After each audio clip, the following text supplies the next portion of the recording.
Board meeting of the Board of Education for Humboldt School District 153 for Monday, April 13th, 2026. Roll call, please. And fees. Okay. Well, here. Mr. Booth. Mr. Bosch. Here. Mrs. Popelka. Oh, here. Mr. Schmidt. Here. Mrs. Scully. Here. Mr. Zinnerman. Here. 6 present. Thank you. Next thing on the agenda is the approval of the minutes from the regular Board of Education meeting of March 16th, 2026. Are there any comments or corrections or edits to the minutes? Not do we have a motion? So moved. Second. All in favor? Aye. Anyone opposed? Motion carries. Future dates. Yes, good evening, everybody. This Wednesday, April 15th, is the first day of our registration for the fall school year, 2026-2027 school year. So we encourage all of our families, get your students registered as early as possible. It just helps us with staffing, and the later we get registrations, the more difficult it makes for us to staff. So please take advantage of that starting on Wednesday. Also Wednesday evening, I see Miss Jones in the back. I see Miss Breckheisen here, kindergarten teacher. We have our annual parent orientation night for incoming kindergarten students. So that is geared for adults, and it's largely answering a lot of the questions that families who have children new to our district might have. So we encourage you to come to the parent orientation for incoming kindergarten students. That's at 6 p.m. on Wednesday night. And then this begins the spring music season. So next Thursday, I believe it is, April 23rd, is our choir concert. And then the following week we have band and orchestra. And I don't know, I've heard there's a rumor that somebody has a triangle solo that they might be playing. I haven't gotten any music for that yet, so I'm a little worried. The triangle solo. But that is coming up over the next few weeks, always an exciting time of the school year. I don't think we have any presentations this evening. Next is audience participation, and this is limited to items that are not on this evening's agenda. Anyone? All right. Do we have response to any questions or concerns raised by the audience at previous board meetings? No, we do not. Report of board committees and meetings. We've had some the last couple weeks. Yeah, the Personnel Committee met on March 26th. There's some things that we're discussing. I don't want to share out here right now, but certainly staffing patterns, always looking at staffing patterns with budgetary concerns, as well as moving some things around, some personnel around in order to maximize efficiencies and productivity. So those specifics will be coming out over the next month or so.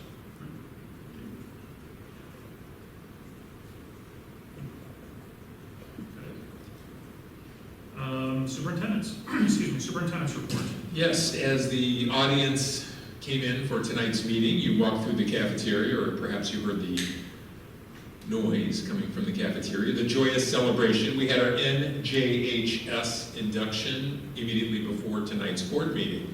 And that's always a great, great evening. Tonight we inducted over 40 James Hart students, 7th and 8th graders. And just a quick reminder what National Junior Honor Society stands for. There are 5 pillars: scholarship, service, leadership, character, and citizenship. And it's no exaggeration, of course, to say that the kids that we saw tonight, both the new inductees as well as last year's inductees who were in attendance, represent everything that we strive to see in our young people. Not only are they kind, giving, great students, helpful to others, but I think what makes NJHS such a unique organization, certainly for kids who are 12, 13, 14 years old, is that service component. We always teach our children to be kind and nice to others and to be good citizens, but to develop to foster the idea of service in young people, I think, is really, really valuable. Doing something for somebody else. And as Alex pointed out when he gave some brief comments, our students who were inducted have donated over 800 hours of service in our community. And that's quite a testament to, again, service to others instead of yourself. So very, very proud of those kids. It's always one of the highlights of the school year, and I'm glad all of you here on the board were able to be a part of that. I mentioned earlier we have our end of the season spring music performances. District 153 places a huge importance on the value of music and performing arts. And so we're thrilled to have our end of the year band, choir, and orchestra concerts coming up. We do have an early release day at the end of the month where our staff has an opportunity to work together for staff development. That's on April 29th. And then once you come back from spring break, you know the school year is rapidly drawing to a close. So we have 7 more weeks of school, and that is hard to believe, but we are rapidly progressing toward the end.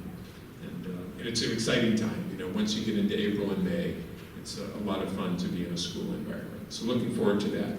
And also for all the board and our 8th grade families, graduation for those kids is on Tuesday, May 26th at HF. So we're looking forward to that in just over a month. Thank you. You're welcome. Moving on to the consent agenda items. The first item is authorize the chief school business official to pay the usual and customary bills for April 2026. Questions or comments about that? All right, moving on to the approval of meeting dates and times for the school board for fiscal year 27. Yes, each spring we set the dates for next year's school board meetings, and ours are typically held on the second Monday of the month, although sometimes due to holidays and things like that, they may be on a Tuesday. They may fall a week or earlier or later, depending on the month. But for the most part, the second Monday of each month. So the dates for next year's meeting are on the consent agenda for approval this evening.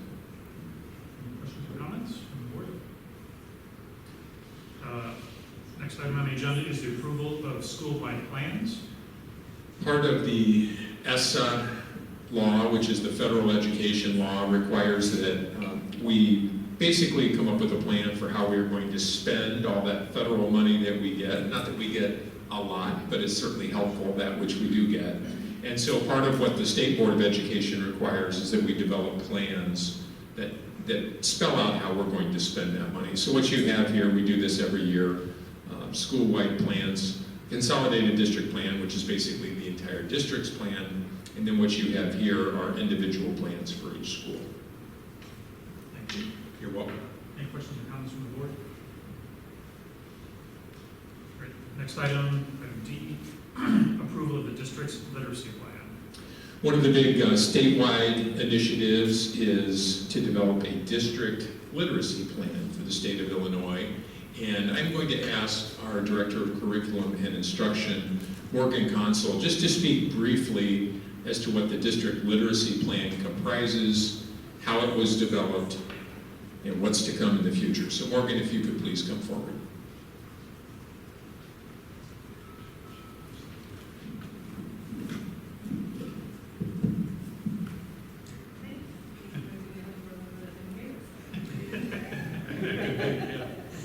So the district literacy plan is something that we were able to accomplish this year.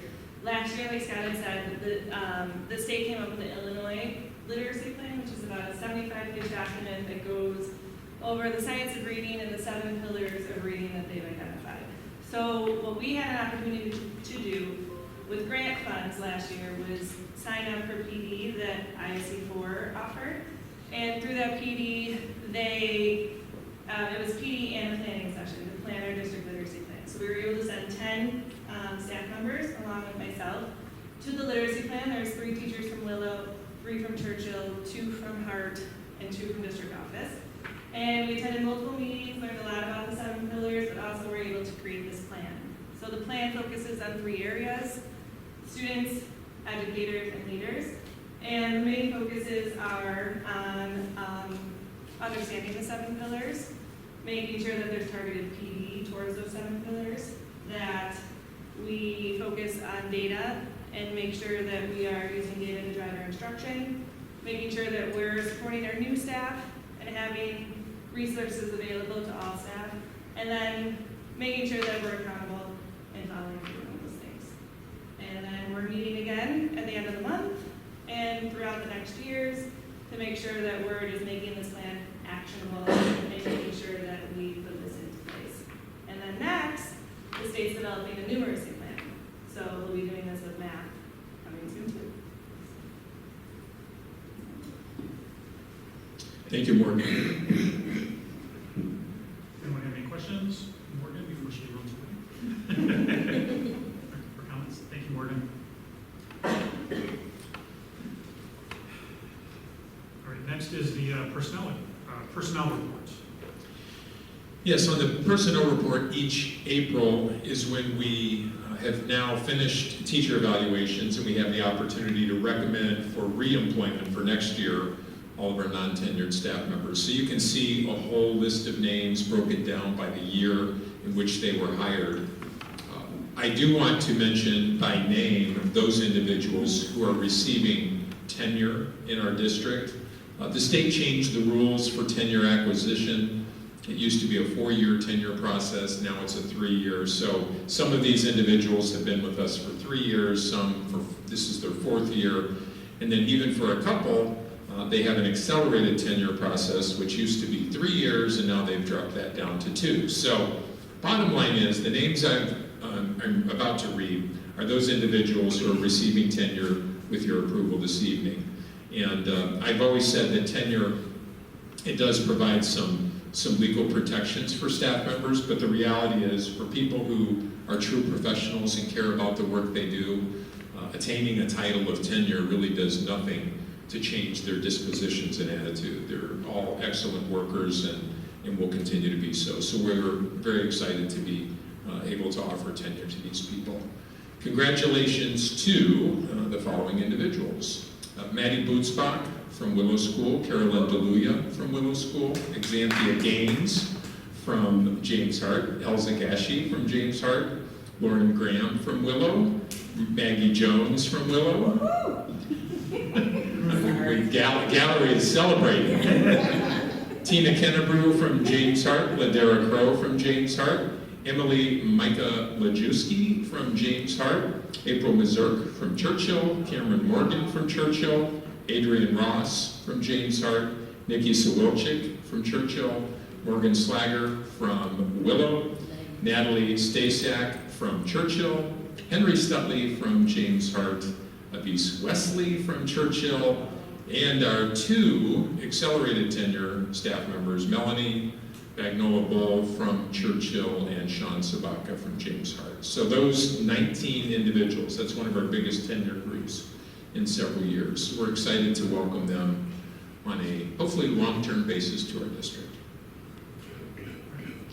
Thank you. You're welcome. Questions or comments from the board? No, I just want to say,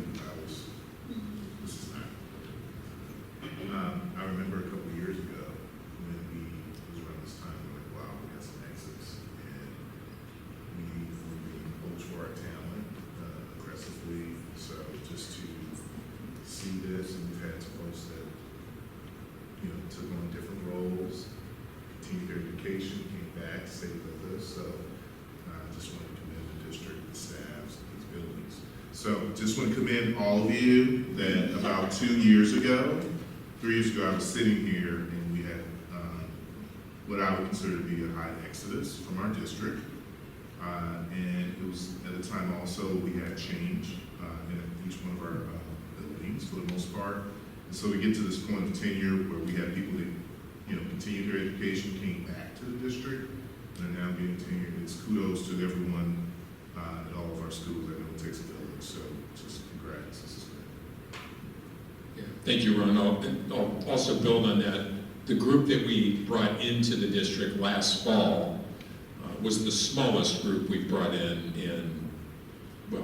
since I've been here. We hired 13 new staff members last year, and that number traditionally has been between 20 and 25. So it just further reinforces what you're saying, that finding good people is important, keeping them is as important. So we're thrilled to offer these individuals continuing contract. Thank you.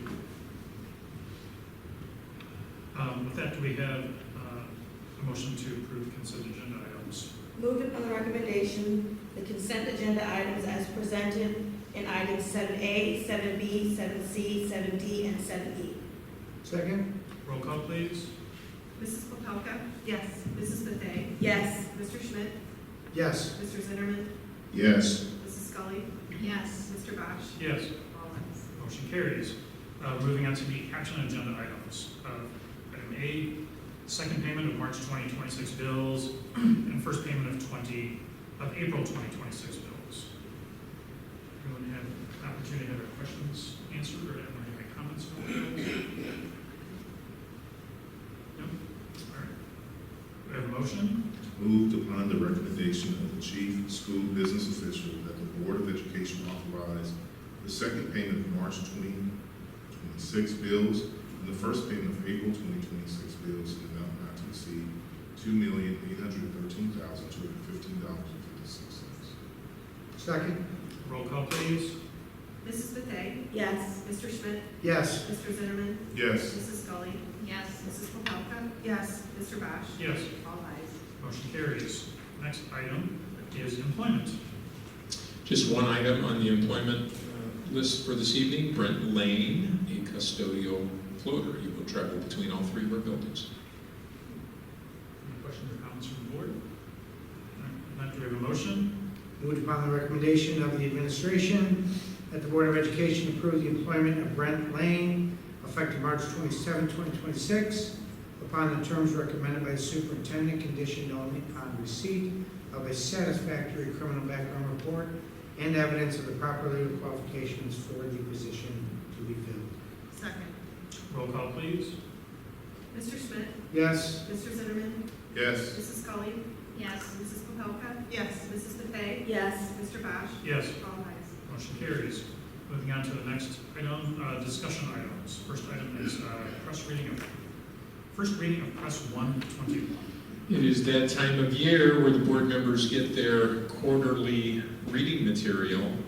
Exciting stuff. The most recent updates from the legal team at the Illinois Association of School Boards. Press number 121. So enjoy those 93 pages of updates, half of which are legal citations only. But nonetheless, this is what enables us to keep our policy manual up to date and in compliance with all the things that Springfield thrusts upon us. So next month we will ask for your approval and we will get those changes made in the policy manual in May. Are there any discussion items from any I board members? just have a couple questions. I do have one. So on Friday, this past Friday, Dr. McAllister, Dr. Hill, and I had an opportunity to go over to Churchill and to the Glow Run that was taking place on Friday. First time I'd ever seen it. This is the second year, which, I mean, if you haven't had a chance, it is something. It's really cool, really inspiring to see whatever all the kids do and run around and cheer and holler and do whatever they do, all to music. The one amazing thing, I guess, that the class that Dr. McAllister and Dr. Hill and I went to was at that one, I think it was like 2:30 in the afternoon or something along those lines. Emmy Roman, right? Emmy? Yes. Okay, Emmy Roman was announced as the top fundraiser this year, and she raised over $1,100 as part of the Glow Run. So congrats to Emmy. It was great to see her. I think she was very surprised to be announced and put on the spot and got a trophy and everything. So it was something really awesome, really fun. So if you have an opportunity to see it, and if you haven't done it, I think next year would be definitely something worth to go and spend a little bit of time watching and observing. I'm anxious to see what Willow looks like, so I'm going to try and go see Willow. So where's Ryan? Ryan, next year, please text me, email me, whatever, and let me know when the date is if I don't remember, so I can try and get over to Willow for the Glow Run over there. Put your knee pads and helmet on. So, Please. I think the grand total so far is somewhere around $26,000. Yes, over. Over 26,000. As a parent who gets, called on to volunteer for a lot of these things, to do a fundraiser that can raise that amount of money without, I know there were plenty of families and parents who volunteered their time, but the amount of time it takes from parents, sometimes it's hard for parents to take up the time. It's pretty amazing that they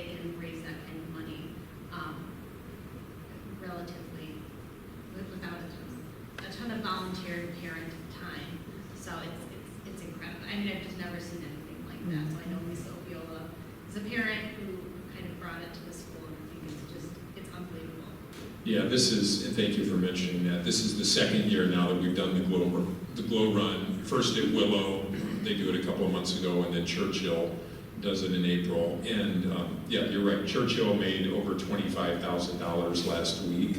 Willow made at least 20. 29,000. Oh, is it And 29? the year before that, we made about 31. Yeah, I mean, so with two events, the district, PTA raises $50,000 for the district. And $50,000, you know, when you're talking about a budget of $35 million, you say, well, $50,000 isn't that much. But when you're talking about 100% give back to the district and what PTA funds, all of that money comes directly back to our classrooms and our teachers. I see Amy out here nodding, I see our principals nodding. It helps pay for, as an example, a great meal during Staff Appreciation Week for each building. So all of our staff members, you know, 100 to 125 people in each building are able to enjoy a nice meal courtesy of PTA, in part because of events like this. But PTA does a lot of things. I encourage you to go to their website and just see how they budget that money. It is publicly disclosed and incredibly giving. And yes, to mention Lisa Opiola specifically, she is the one that brought Glow Run to us and invests a lot of time, but it's just been an incredible fundraiser. More money raised in 2 years than undoubtedly in 20 years combined before that. And the other thing I could probably also mention is a lot of the teachers that were at the time, the session I was at, a lot of the teachers were into it and seemed to be enjoying it and having fun. I think Tara had like pom-poms, if I remember right. Yes. And Tara was running around with her pom-poms in the air and stuff like that, getting into it. So it was really amazing. A lot of fun to see not only the students get involved, excited about it, but I think the staff also. And it wasn't just the certified staff. It was a lot of the other staff who were Churchill who was on there too. So it seemed like it was all around, and parents too, for sure. It seemed like everyone enjoyed that opportunity. So it's a lot of fun. So. Yeah, thank you for reminding me about that. I always wonder what the learning is like after that. The kids are nice and relaxed after running around like that. They're pretty excited. Yeah. I didn't know if they'd be able to concentrate better, or if my kids would be able to concentrate. It takes a while. All right. Is there any written communication to the board? There is none. Thank you. If not, do we have a motion to adjourn? So moved.